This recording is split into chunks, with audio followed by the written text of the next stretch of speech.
Okay, class. I'm going to be building upon some of the curtain wall system stuff that we were doing for Tuesday here in this tutorial, which is for Thursday, February 18th. This tutorial, I'm going to start with a massing with some floors in it, typical to one of your tower designs that we've been working on during the course of the semester. So something that looks like this. We had done some little studies down on the first floor. Those don't really matter today. Sorry. So the next thing that we want to be thinking about is how we're going to deploy some of these curtain wall systems onto an entire tower. So I'm going to talk about two different ways. One that's really useful if you're using if your floor plates are consistent all the way up through the tower, and the most logical way to probably go about that. If your floor plates, at least now while you're doing early studies on these things, are all different, then I'll show you another method for deploying a curtain wall across the system. At least for doing early visualizations, these may not be ideal. When you get down the road, you may have to come back and do each floor individually, but we'll kind of talk about the differences between the two. So first, just thinking through the impacts of actually deploying a curtain wall onto a tower of this shape. And again, this is with one where the tower geometry is consistent all the way up. I'm going to deal with the lower levels a little bit later on. If you look in one of my elevations here, my levels are 15 feet apart, pretty typical for an office floor plate, 14 to 15 feet. And your floor pack is probably going to be about 4 feet deep. So the first thing that I want to do is just create some floors that we can start using to help visualize the floor pack. And I'm going to do that. We've done this before by face, and so I'm going to go to the architecture tab and create floors by face, and I can just draw a box over all of my geometry. It's going to find all of my mass floors, and then hit the create floor button to define those. And by default it kind of gave me some sort of generic floor type. I'm going to go in, select one of these, right click and say select all instances in the entire project, and I'm going to change it over to a 3-inch lightweight concrete and 2-inch metal deck, which is going to be pretty typical for your projects. So the next thing we need to do is actually put some ceilings in so we can start visualizing the depth of the floor pack, that 4 or 5 foot deep area where mechanical systems and structure and plumbing are all moving through.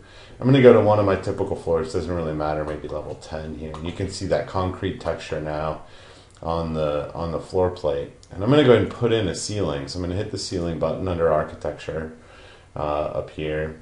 And this is going to get drawn just the way that most things do with a sketch profile. There is an automatic ceiling button that will work if you've defined a wall boundary already. Since mine's kind of simple, I'm just going to draw it with a rectangular shape and get it to snap to the 2 corners and hit the checkbox.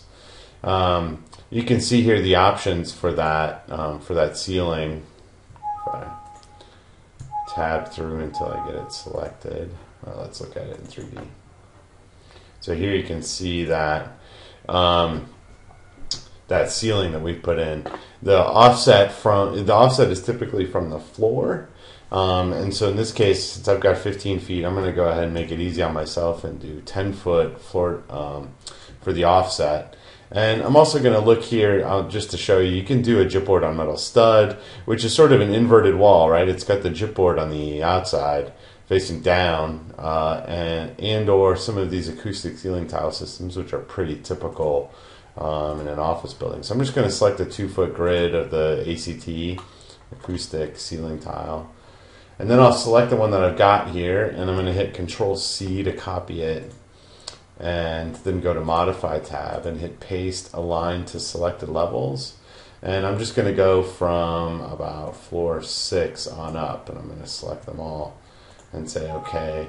And you can see here I've got 2 now on floor 10 because I had floor 10 selected. If I select one of them, it shows me the related warnings. If I select one of them on floor 10 that was duplicated, I can hit delete to get rid of that.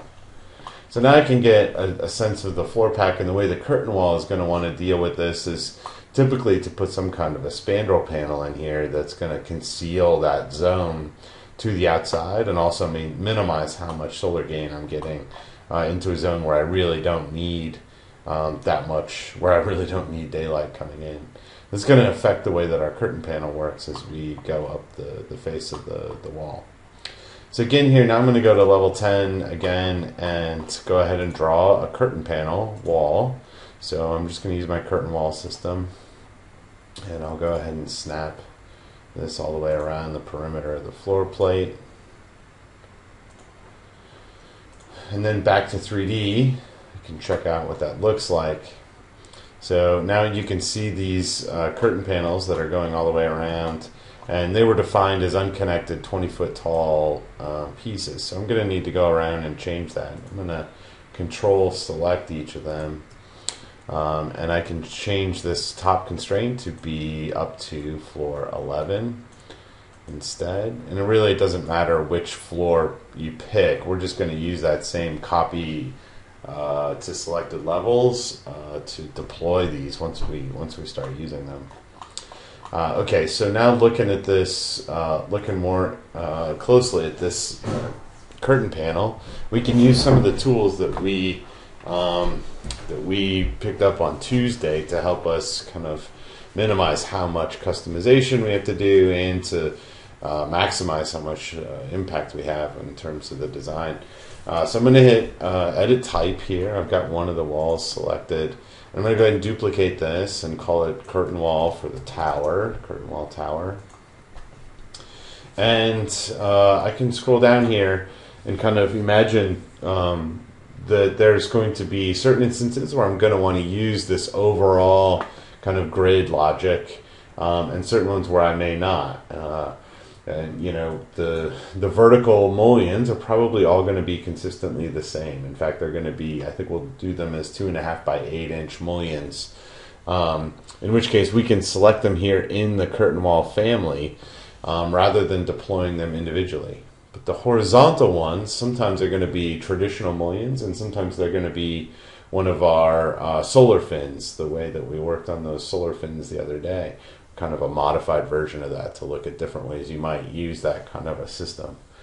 So here the horizontal grid, you know, we won't deploy in the entire family. We're going to have to deploy it one line at a time using the mullion button under the architecture tab.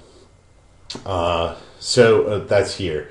The horizontal grid spacing and vertical grid spacing, we also we will probably want to do custom horizontal spacing, but the vertical spacing we could probably go ahead and deploy as a fixed distance. So let's do the fixed distance of 5 feet across that facade. That's going to be relatively, you know, conventional kind of logic going across in your curtain wall. Okay, so now with the horizontal mullions, I'm going to go to the curtain grid button here, and I'm going to want to definitely snap one here in line with the ceiling component that's going across. And then I want to deploy some of these solar fins. So I'm going to put some horizontal pieces across this face. I think it's going to be easiest to jump into the elevation for this. I think it's the east elevation, at least for the one that I'm working on. And I'm going to tab until I get that curtain wall selected. And then I'm going to hit the sunglasses down here to isolate the elements so that I can look at it just like this. And now back under the curtain grid system, as I move across on this face, I know I'm going to have that one that I've drawn at 4 feet. And then I'm going to want to put my solar fins in at, say, 18-inch intervals from the top. So I'm going to put one at 5. I want to put it at 5.6. And then another one at 1.6 below that. Let's do, say, 4 then in total. There we go. And back to 3D. Oh, I was drawing on the wrong one. That's okay, we'll come back to that. So here, now it looks like I need to go to the north elevation. And there's the curtain wall that I really wanted to be looking at. And again, I'll isolate that one. Now I've got the existing grid. Let's go back and do this again.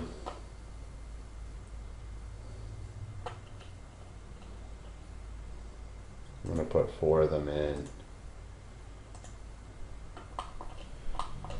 Total.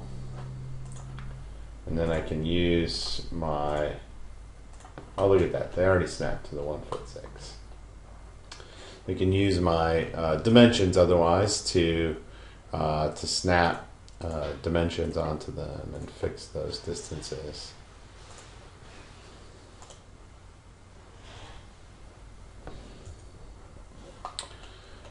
So the next thing that I want to do is jump back out in 3D here, and you can see we need to do some adjustments to this east one. I'm going to move this guy up and snap them so that they're in alignment with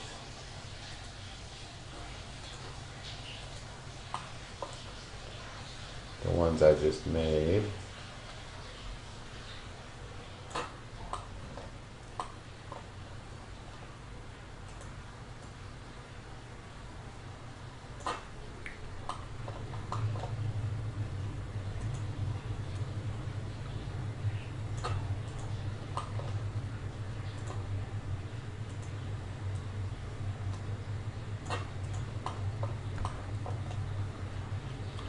Okay, and you will have to do all 4 facades likely, with some adjustment as you go around in order to get them to all match up. So I'm going to select this curtain wall now, and the first thing that I can do is to deploy the mullion system. And again, when you hit mullion here, you can select either all the grid lines or individual grid lines as you go. We're not going to want to do that. We actually, at least for the verticals, we want to go in and just deploy it within the curtain panel system. So I'm going to select the system itself, hit edit type, and come down here to the vertical mullions and select all of them to be, well, I think we need to make a new one. We're going to do a 2.5 by 8, so there isn't one in here that's 2.5 by 8. So we'll go back up to architecture and mullion. And I'm going to just select this 3. I'm going to select what you probably have, which is a 2.5 by 5 inch. Select edit type, and I'm going to duplicate it and call it 2.5 by 8 inch rectangular. And I'll put tower on here so that there's a notation that it's associated with that. And then the thickness is where we're going to define that it's 8 inches deep, and the width on each side is 1 1/4, which is appropriate. So now I can deploy that as part of the actual curtain family rather than using the mullion tab. So again, I'm hitting edit type on the curtain family. I'm going to come down here, and I'm just doing this for the verticals. The horizontals, we're going to do some solar fins. So I'm going to select the 2.5 by 8 on all of these guys. Say OK, and you can see how it immediately deployed. That's the ceiling back there. It deployed the vertical members all the way across that family. And if I were to select this other wall and hit edit type and change the grid spacing to fixed distance of 5 feet and change those mullion types, we would see the same thing get deployed across that tower or that wall.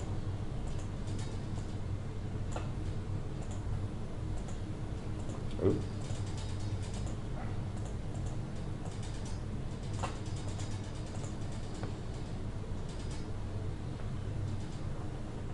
There you go. So now, before we deploy the horizontals, we need to go make a new profile again. And I want to do this just to reinforce how you make some of those profiles. So I'm going to go to the View tab in the User Interface and pop back out to Recent Files. We're going to do a new family. And I'm going to go in here to my family templates, an English one, and find that profile family template, which just was the square profile going this way and that. A couple things to remember. The last time we did this, we had to rotate the mullion. I think I'm going to go ahead and do this incorrectly in order to show you how to fix it afterwards when you have a problem. So this time I'm just going to kind of just to do this a little bit differently. We know we want a mullion in here behind the fin that's 2.5 by 8 inches. So I'm going to draw that first. So this is going 4 inches off of the center line, and then 1.25 inches up, and then 4 inches past, 2.5 inches down. So I'm kind of drawing that entire mullion basically that matches the mullion that I've got. And then I'm going to go ahead and build the solar fin into this same profile. So there's a couple of ways, you could do that in terms of how you might engage it. You can imagine the solar fin actually engaging it. I'm going to make it as though it's part of the exact same profile. So I'm going to give myself a center line. Let's make it, say, 16 inches deep. And then let's make it 1/2 inch. It'll be a full inch wide at the end. And I can, once I've drawn that profile, I can grab it. There's no rules about the dimensions here. You can kind of be playful with them. I'm going to mirror along this axis. And then one more line, this time an arc. Start, end, and radius to get that. And again, I got to go in now and delete all this superfluous stuff, including that edge, so that I've got a nice clean profile here. Have a nice rectangular geometry that's 2.5 by 8 that'll match the mullions, the rest of the mullions in the system, and then this fin, which is coming off of it. I'm going to hit save and save this. I'm just saving to my desktop and call it as 2.5 by 8 solar fin. And we'll load it into the project and pop back into the 3D view here where we can see our facade. Trouble we had last time was that we didn't define that profile as a mullion, so I need to hit the mullion button first, and we're going to duplicate again this mullion in order to be able to add that new profile. So I'm going to take my 2.5 by 8 and duplicate it, and this time call it rectangular solar fin for the tower, and I'll leave the tower relationship there. And the key thing here is I'm going to select this profile, which is my 2.5 by 8 solar fin, as the big change to this guy. So I'm going to hit OK. And now what I can do is actually deploy this in a more conventional sense with the grid lines. So I don't want it up here at the top. I want to start it here, there, there, and there. And you can see again we're having that issue where it's rotated. So if I select one of them, hit edit type, and I can change this to, I think it's going to have to be -90. And there you see, you get the rotation. Oh, it is backward. It was +90. I'm just going to try and get one of them selected here. And edit type again. I'm doing all this to sort of show you there's the issues. Because we're rotating the panel here, you can see it's actually cropping the glazing. And that's not a good thing at all. So it's actually cropping all the glazing, and if I hit the shaded view here, you can see the glass is actually missing in those zones in between. So that's not at all correct. So to fix that, we actually need to go back into the mullion and do it at the appropriate dimension. So I'm going to go up here and switch windows and go back to my solar fin file.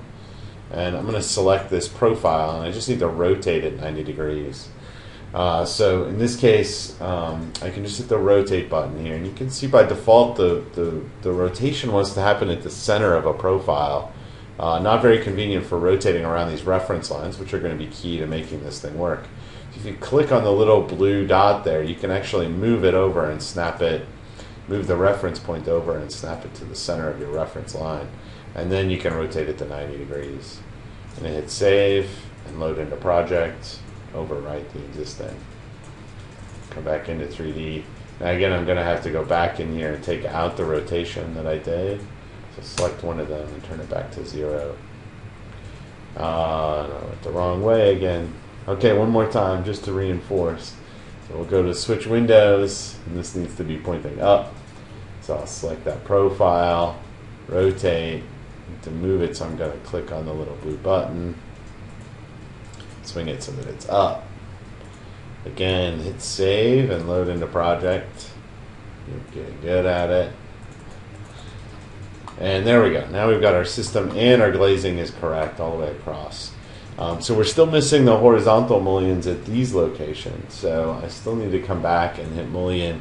And I'm going to put in a conventional 2.5 by 8. And I'm going to hit grid line here and find that grid line going across the top and the bottom of the wall system to get those last two in there. And you can see what we're getting now is the glazing is hitting cleanly where we want it. And we're getting our mullion system across. Not sure why the mullions look like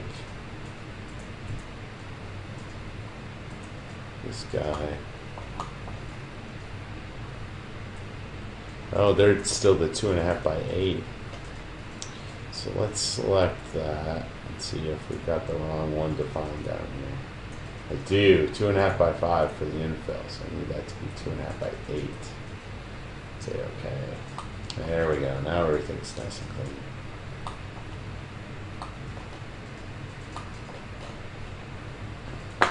So with that set up, if I come over here to the other side, it's much easier now to come in and apply that mullion with the solar fin projection to each of these grid lines. And I can just click down through and snap to them and then change it over to the traditional 2.5 by 8 without the fin, and I put that on the top and the bottom of the system. So once you've got it all set up, it's really quick to deploy across your facade. And then further from that, I can select these two systems, assume that I've got them exactly the way I want them. You're going to want to wait. And then I can hit copy and paste a line to selected values. So if that's 10, that's 9, 8, 7, 6. So let's start at 6 and deploy it up to 27. So, okay, it's going to think for a second here because it's making a whole lot of geometry.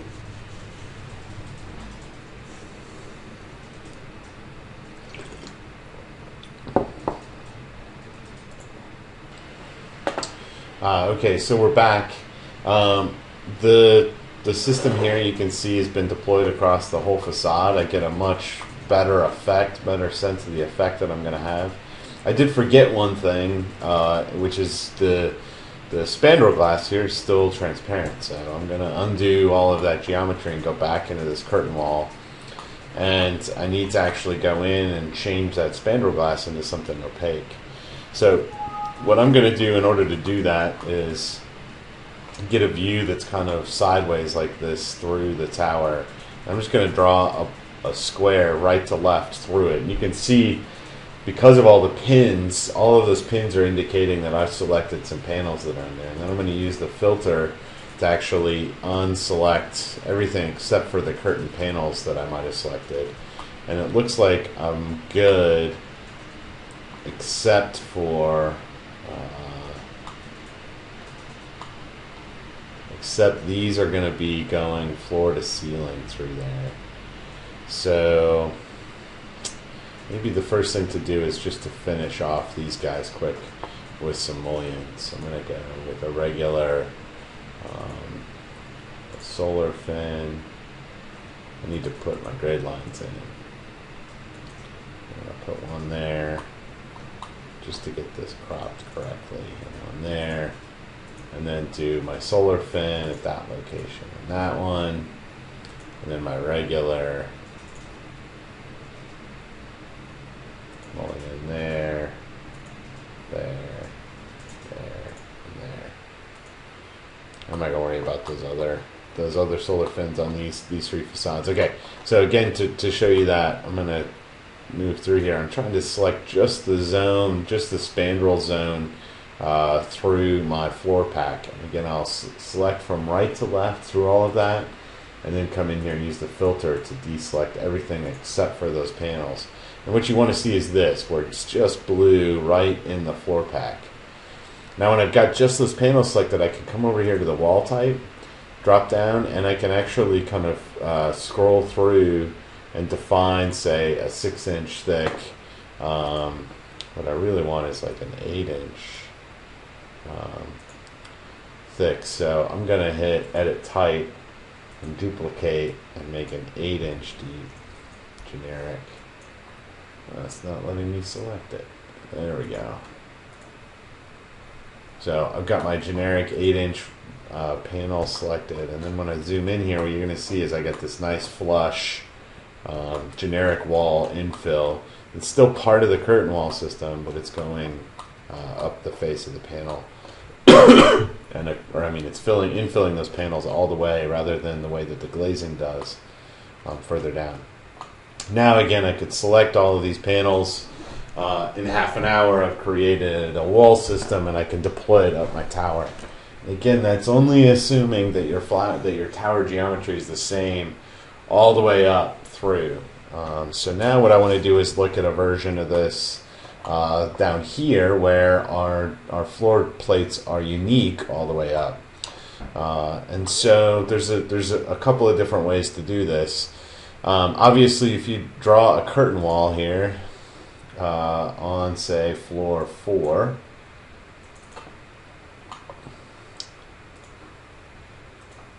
I'll draw it from there to there, and then we'll look at it in 3D. You can see what I get, and I'll connect it to 4, 5. This is my problem with actually making this curtain system, using this curtain system to go up a bunch of different floors that have unique geometry. So in the end, what I want to do is actually go back to this conceptual mass that I've got that's overlaying all of this geometry. And we're going to work on this a little bit because there's a lot of different things you can do with these. But I'm just going to introduce it roughly today so you can get a sense of how to quickly start visualizing your curtain walls with the conceptual mass. So I'm going to select the mass and hit edit in place. And I'm just going to select, let's select one of these other faces. I'm going to tab until I get a face and then hold Control to add it to my selection. And I'm going to hit Divide Surface up here, and the Divide Surface is going to lay out a grid across the face of these, and you can see how they're different. They're cutting based on a fixed number instead of a fixed distance. So I'm going to select that pattern first and come in here and change it from being a fixed number to being a fixed distance, say 5 feet, similar to what we had. And then that's going to be your verticals, which are now on 5-foot intervals, and the horizontals appear to be divided by 12, which is giving me kind of it's actually almost aligning in most places, but because of my 15 feet floor to floor height, I'm going to want to come in here and do this also on a 5-foot interval so that I start aligning those, being able to align that grid going up the face, both with my ceiling pack and with my floor plate. I'm going to do the same thing for this one, so changing these from fixed number to fixed distance, 5 feet.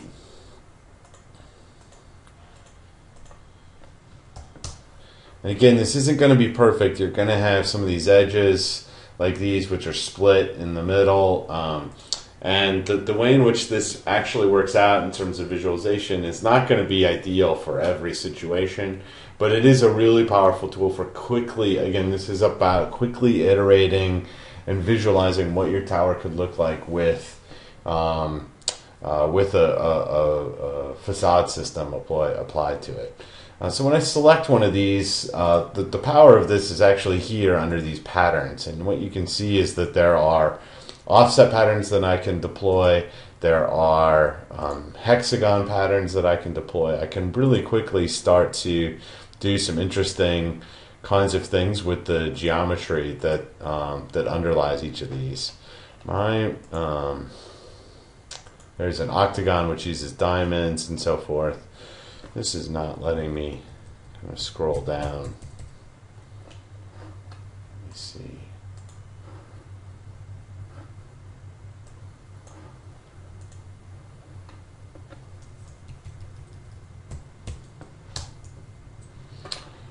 Checkerboard from a rectangle.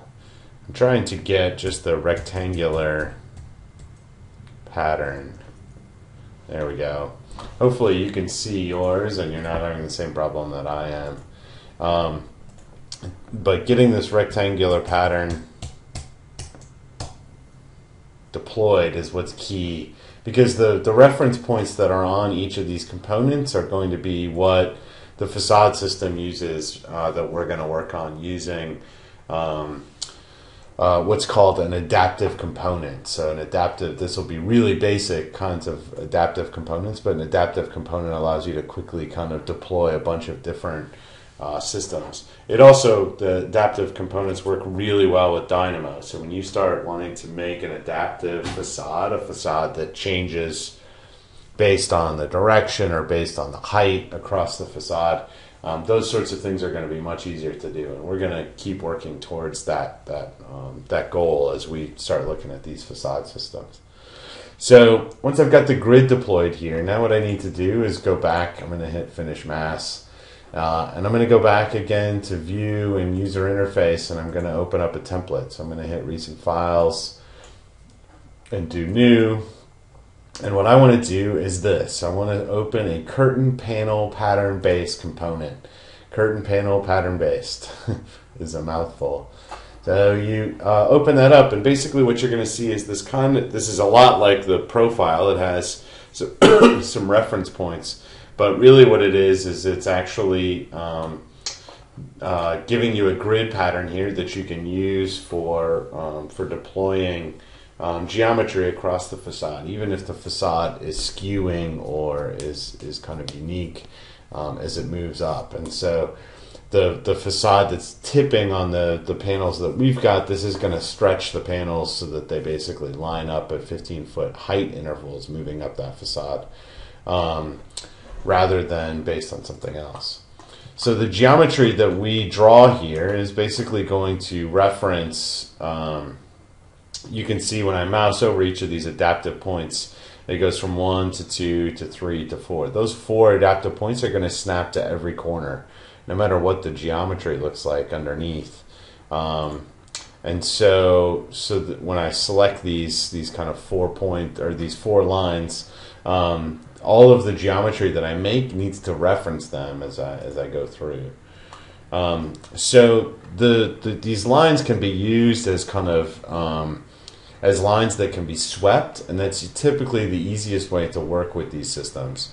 And the dimensions that you use between them are always going to just be referenced off of those edges. So it's key to kind of keep track of that. If you put a dimension in and you lock that dimension is always going to be a reference to the distance away from a given panel component or a given edge along the grid that we were just looking at in our conceptual mass. So what I need to do is I want to actually sweep some geometry across this. I'm going to take and put a reference point in at a midpoint on one of these edges. It's probably best actually to draw this in the floor plan.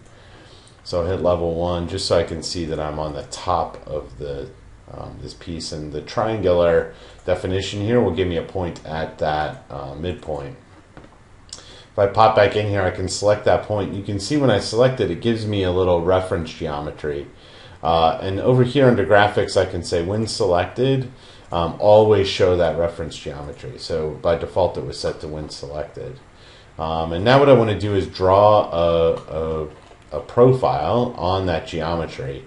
And you can see here by default, or because I had that selected, this placement plane is already kind of snapping to that edge.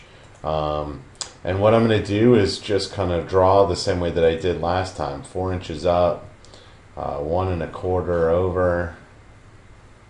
I can get it to, there we go. Let's just do 1.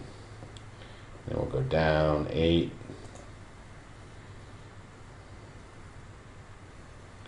And over 2.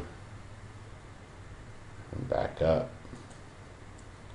and across. So I get that 2" by 8" mullion. And again, I got to be careful about leaving any other geometry around. It wants to be just the simple profile. And so by referencing that around, we're going to sweep this profile around the entire geometry here. So I'll select that geometry and then the profile curves or these reference curves, and then I can hit create form, a lot like with a conceptual mass. And this is going to draw that mullion grid all the way around my my panel, my pattern. So just so you can see what this looks like and what we're going to get, I'm going to hit save. We're going to come back and edit this thing, but I'm going to use CPP tower, curtain panel, pattern, tower, as my title for this guy, and save it, and then load it into the project. And we're loading this into project 2, not into the solar fin. I'll come back into the 3D view. And now I can select one of these faces from the mass. So I gotta hit edit mass and then select the face. Now when I come in here to the rectangular tab, you can see, good, I've got my scroll bars back. I've got this option to load my CPP tower family that I just deployed. And when I select it, it's gonna, again, think for a little while. Here's my panel now, deployed, and as I kind of zoom in on it here, what you're going to see is that we screwed up a little bit. The things are actually going beyond. We want to go to the inside of our geometry, and that this actually wants to snap to the edges of each of those. So we're going to have to go back in and edit it. But I wanted to give you a sense first of what we're looking at as we go to deploy these things on the facade. You can also see that it's the profile is actually going into the floor. So we've got quite a few adjustments to make to the location of our geometry inside of that panel. So I'm going to go ahead and go back to that CPP 3D view, and really what I want to do is just go back and move this profile. And I'm going to snap it from this corner. I think I want to actually snap it from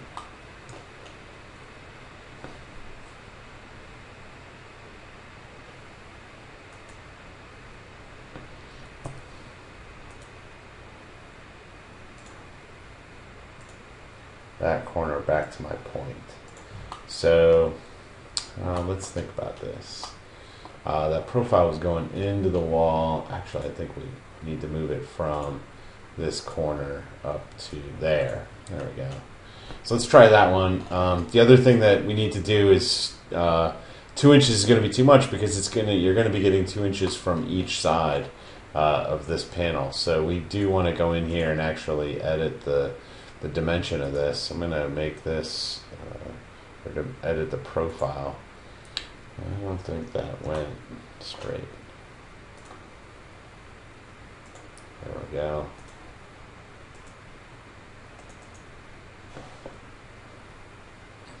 And I can use my trim extend to clean this up. And now that I think about it, I actually want that. So I'm going to put a dimension on this.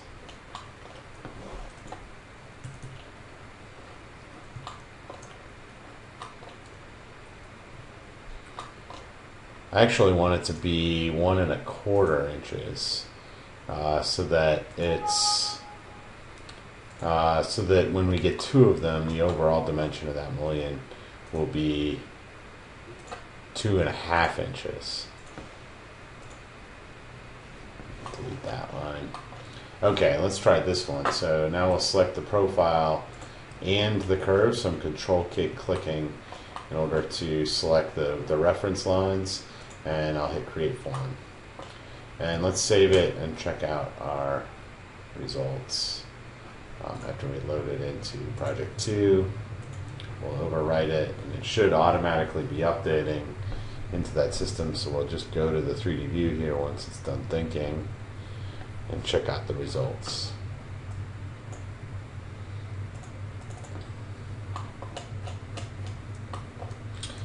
So what you can see here happened is the wall has actually disappeared. Whenever you're updating families like that, there seems to be kind of a glitch with the visualization. What I've been doing to get them back is to come in here and uncheck Conceptual Mass, and it tends to then pop back up. So now we're getting something interesting where they're actually offset from one another the wrong direction. Kind of an interesting detail, but not what I was going for. So let's go back and take a look at that again.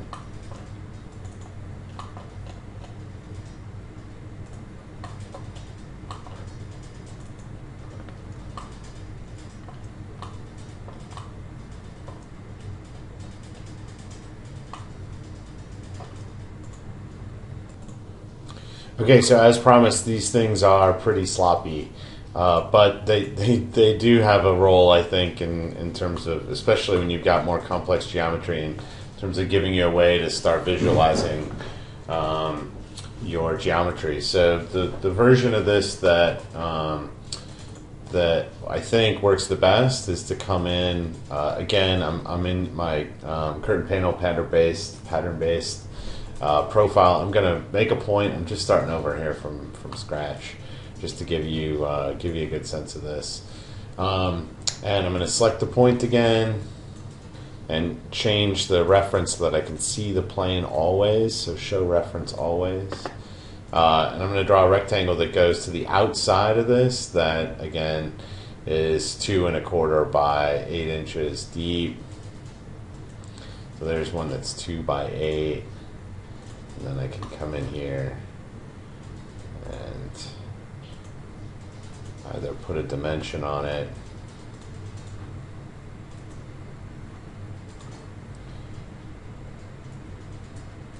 select that guy, and say to, again, whenever you're defining what you want to move, or whenever you want to move something, you've got to select what you want to move before you select the dimension, or the dimension won't work. You can see the scale here is way off because I'm drawing something that's so small. You can always adjust that here under the scale of the drawing that you're looking at. So if I went the wrong way, if I go to say 1 inch equals a foot, now the scale for the dimension works much better.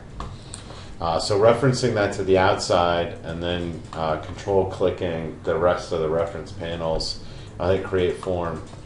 Now, just to show you roughly what else you can do with these before I bring this one in, I want to show you as well, how to put in, say, a solar fin, similar to what we were looking at with the others. I'm going to come in and draw a line that's going to go from not on the reference point, but on level 1, and I'm going to just draw it from the face of that guy perpendicular across the panel. And then I'm going to select it, and I want to do another sweep with this line. So I'm going to do the exact same setup that I did for the last, which is to put a point at the midpoint of this. I'm going to select the point. Again, I want to look at that. I want to be able to see that reference plane. In this case, I'll come in and I want to draw more of like a fin profile. So I'm going to go ahead and make this taller and skinnier. Let's go with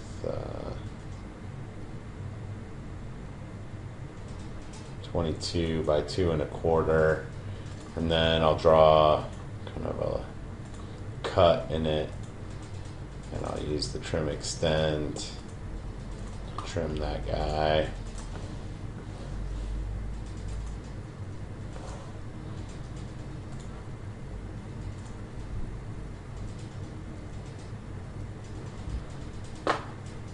And I need to be tabbing as I select stuff here so that I'm getting the right thing selected. And then we'll do our start arc to get that a little nosing. And again, I'm tab selecting until I get just that little line piece to delete from that.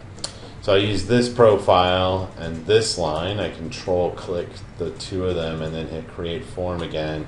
it's going to give me that same, a really similar kind of profile across the facade. Before I do that, I'm just hitting undo there. I may want to put a dimension in here to define the distance from that line is from the top of my mullion. So right now it's 1 foot something random. I'm going to change it so that it's 18 inches, and that'll lock that dimension in. And now I can select those two again and hit create form, save, and load into project. I'm going to overwrite it.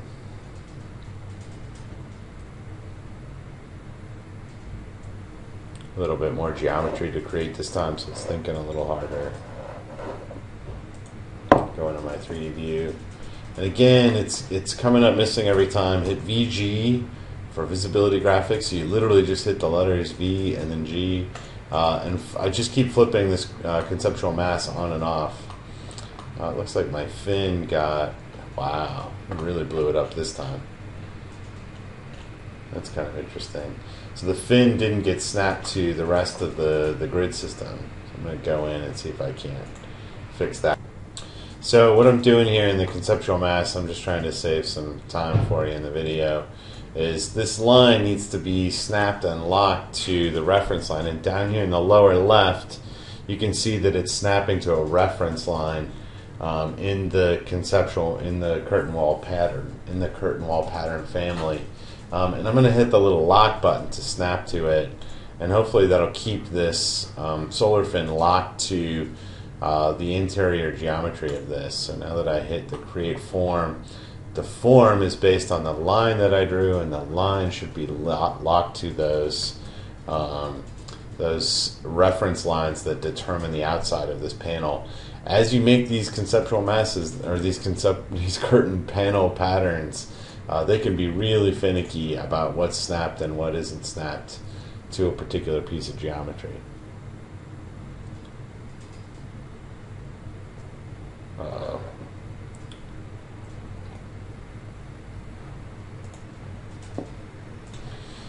So I see actually what's happening in here now is that I forgot the size of the curtain panel is actually 5 foot by 5 foot.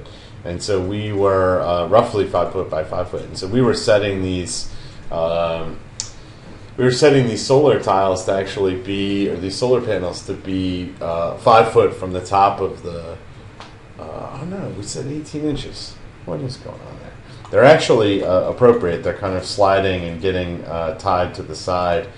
They seem to just be going the wrong direction. So you can see how this one here is associated with the one below.